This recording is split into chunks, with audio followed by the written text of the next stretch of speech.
Assalamualaikum warahmatullahi wabarakatuh. Untuk kali ini aku akan mereview ya Honda Brio tipe S yang model facelift, model terbaru ya. Nanti kita bahas tentang perbedaannya itu tipe S itu sama tipe A, tipe I itu apa aja. Nanti kita bahas satu persatu dan kekurangan dan kelebihannya apa saja di Brio yang model baru ini ya, model facelift ini ya. Kita bahas yang pertama itu segmennya itu perbedaannya S ke E itu apa aja ya. Kita lihat dari belakang ya. Dari belakang kalau ini diffuser ya, ini tambahan ya. Ini punya RS, ini cuma ditambahkan di sini, jadi ini buat variasi saja, variasi tambahan ya. Perbedaan dari S ke E itu di belakang nggak ada kipas ya, kipas belakang ya. Biasanya kan ada kipas belakang kalau tipe E sama RS itu ada, tapi kalau tipe S nggak ada ya. Kondisinya kayak gini, plong ya. Itu yang tipe S ya. Sama perbedaan tipe E. Kita lihat di bagian depan. Di bagian depan itu kalau tipe S sama tipe E itu perbedaannya satu, kanan kiri nggak ada lampu fog lamp ya, kosong semua itu.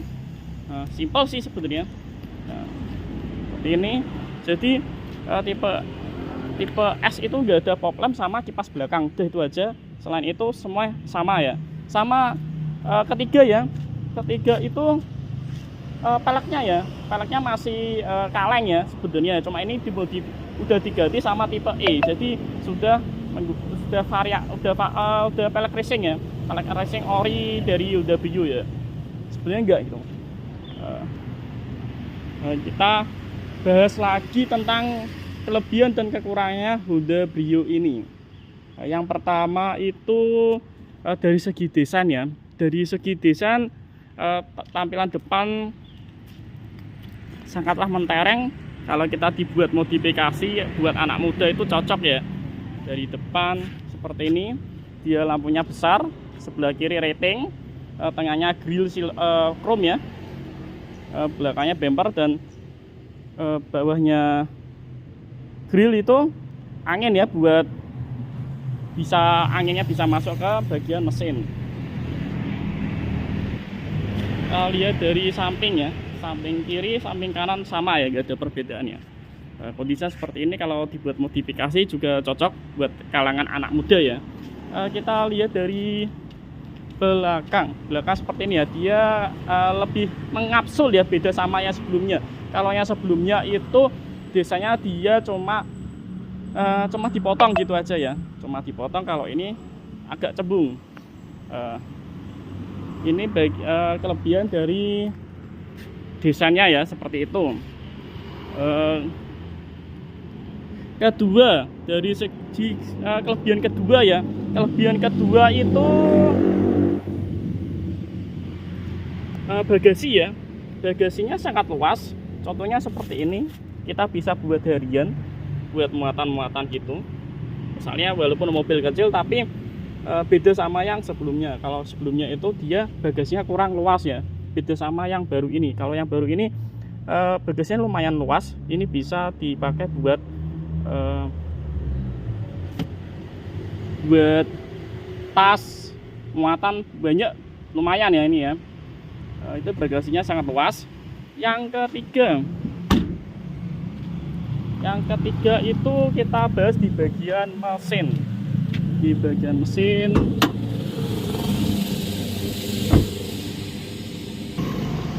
yang ketiga di bagian mesin ya, Honda Brio ini masih menggunakan mesin L ya, dengan kode L. Kode L itu mesin yang agak lumayan lama ya. Ini mesinnya L12, cc-nya 1200, 4 katup, 5 percepatan manual ya. Ini ada yang CVT dan ada yang manual, tapi yang ini sebagai contoh ini kita menggunakan manual. 1 liternya itu kalau kita buat jalan itu sampai 15 ya, 15,5 ya. Sangat irit banget kalau kita buat rekomendasi buat harian ya. Itu sama mesin ini mudah dibuat modifikasi ya. Biasanya dia kalau anak-anak muda itu swabnya itu ke mesin L15, mesinnya Honda Jazz. Jadi di upgrade ke 1500 menggunakan mesin L15, di swab aja ya, cuma diganti beberapa komponen ya, dari cylinder head, shaker ya, itu ya, seperti itu. Kelebihan keempat ya, yang Brio facelift ini sudah menggunakan ABS. Dia sudah menggunakan ABS, beda sama yang sebelumnya. Kalau sebelumnya itu belum menggunakan sistem ABS pengirimannya, jadi lebih maksimal saja ya kalau kita pengiriman dengan jarak pendek, jadi lebih leluasa dan lebih tenang kalau kita berpergian jauh. Itu kelebihan keempat dari Honda Brio ini. Kita bahas kelebihan, pasti ada yang namanya kekurangan. Kalau kekurangan dari Honda Brio ini,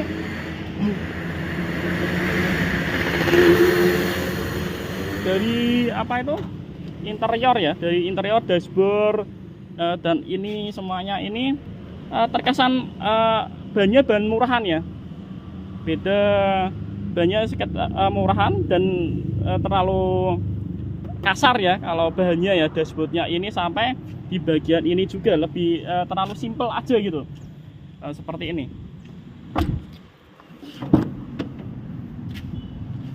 Jadi kekurangannya di situ ya, dashboard seperti ini, seperti terkesan murahan saja. Beda, tapi yang membedakan yang Brio kotak sama Brio yang kapsul gini itu di sini ya, dia nurunin apa itu, power window-nya itu ada tempatnya seperti ini. Kalau yang namanya yang model lama itu biasanya di sini dia kecil gitu, tinggal ditarik-tarik gitu. Cuma ini lebih diperbarui dan lebih dibagusin ya.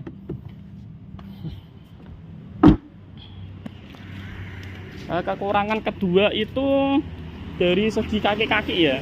Kaki-kakinya sangat empuk, cuma dia sangat rentan ketika dia lebih ringkih aja kalau kita buat harian.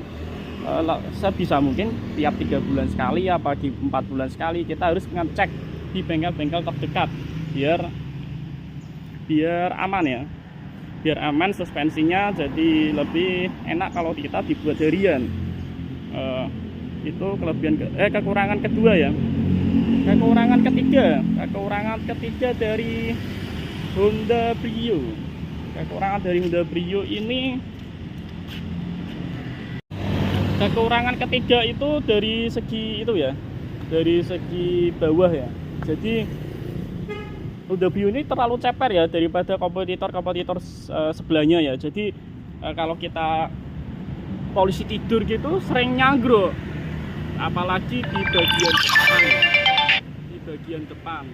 bagian depan itu kan bempernya itu sering nyanggruk. Jadi lebih berhati-hati kalau kita pakai Honda Brio seperti ini. Mungkin untuk kedepannya mungkin dari produsen Honda ya lebih mengutamakan yang namanya